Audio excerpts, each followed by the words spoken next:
Good afternoon, Karim. Good afternoon to ma'am. Can you tell me about yourself? I'm Karim Cadano Durog. I'm 25 years old, running grade 6. I have a live-in partner and 3 sons. Okay, I have few questions for you to answer, so let's start. Why do you want to work as a maid? To earn money and save for the future of my kids. Okay, why you choose Malaysia when there's a lot of other country? I choose Malaysia because it's near in Philippines and I can easily adapt their environment. Okay, how are you qualified for this job? I'm qualified of this job, ma'am, because I passed the medical examination and training and I'm physically fit. Okay, may I know what is your educational level? I am high school graduate, ma'am. Okay, what is your recent experience? Cashier and housemaid. Okay, have you worked abroad before? No, ma'am. Do you ha do you have experience of taking care of baby? Yes, ma'am. And whose baby you taking care of? Me, ma'am. Your own Me, baby. me and my employer. Baby. Yes, ma'am. Okay. How about elderly people? Do you have experience of taking care of an elderly? Yes, ma'am. And whose elderly you taking care of? Ma'am Corazon. Okay. Is this your employer mother? Yes, ma'am. Okay. Do you have any other special skills? No, ma'am. Yes, ma'am. Chewing and gardening. Okay. Are you willing to learn new skills? Yes, ma'am. I am willing to. Are you willing to work with a family where the mother-in-law or any relatives stay together? Yes, ma'am. Currently, are you still working now? A part-time job, ma'am. Okay. Do you know how to cook? Yes, ma'am.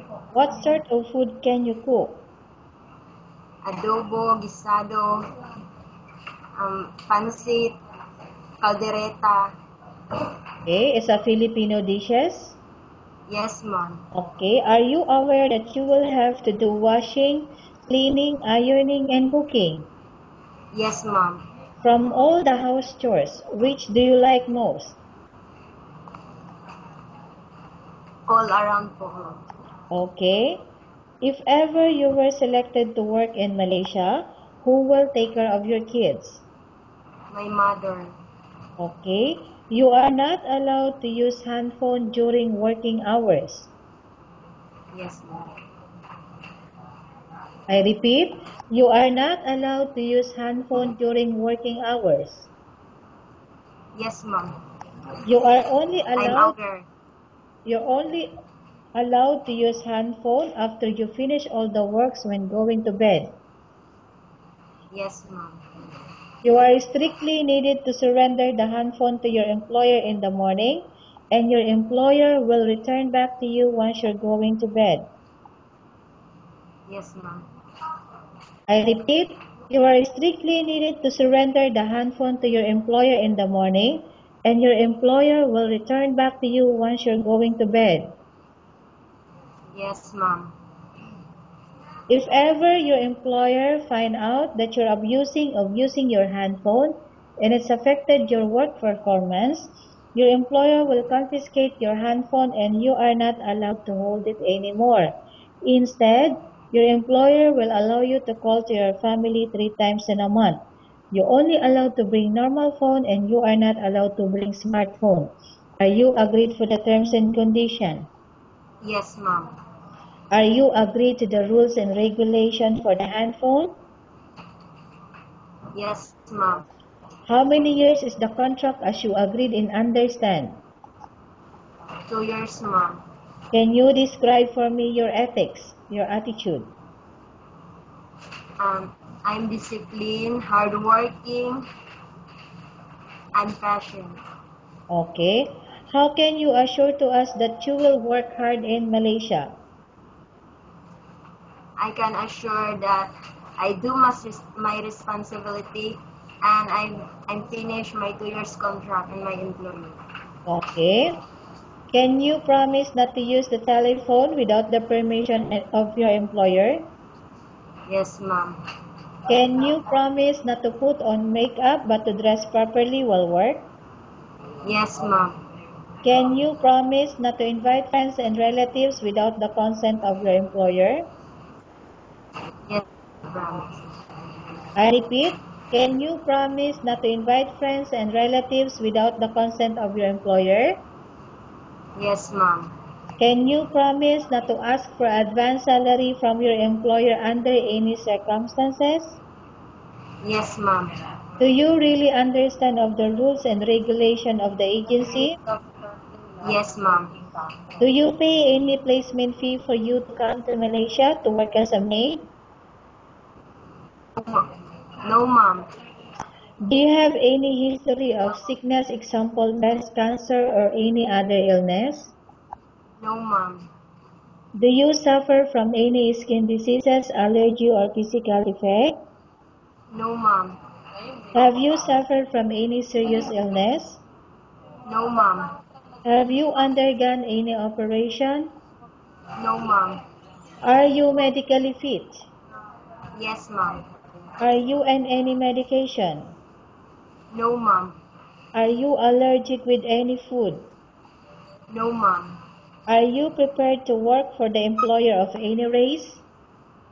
Yes, ma'am. Are you prepared to eat the type of food taken by your employer? Yes, ma'am. Are you afraid of being left alone in the house? No, ma'am. Are you afraid of dogs or other pets? No, ma'am. Can you promise to work according to instruction from your employer? Yes, ma'am. Do you have any immediate family working in Malaysia? No, ma'am. Okay, Karim, we have finished Yes, our question section. Let's go to case study. I have a case study for you and I want you to answer me truthfully. Okay? yes, ma'am. Okay, number one. Upon arrival in Malaysia within 6 months, if ever any of your family members passed away, what will you do? Will you continue to work till finish your contract or you will go back? I will continue work until finish my contract no matter whatever happen. Okay, number two. Tell us about yourself and why do you want to work in Malaysia as domestic helper? I'm Karim Cadano Durog. I'm 25 years old. I have a live-in partner and 3 sons.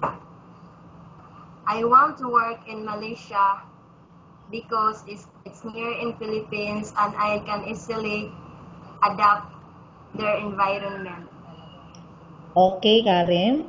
What do you want to tell the employer watching your video right now? Hello, ma'am. If you choose me as your housemate, I can assure that I do my responsibility and I finish my 2 years contract. Okay, thank you very much, Karim. We will update to your Thank you. agency if there's any selection made by the employer. Okay, thank you, ma'am.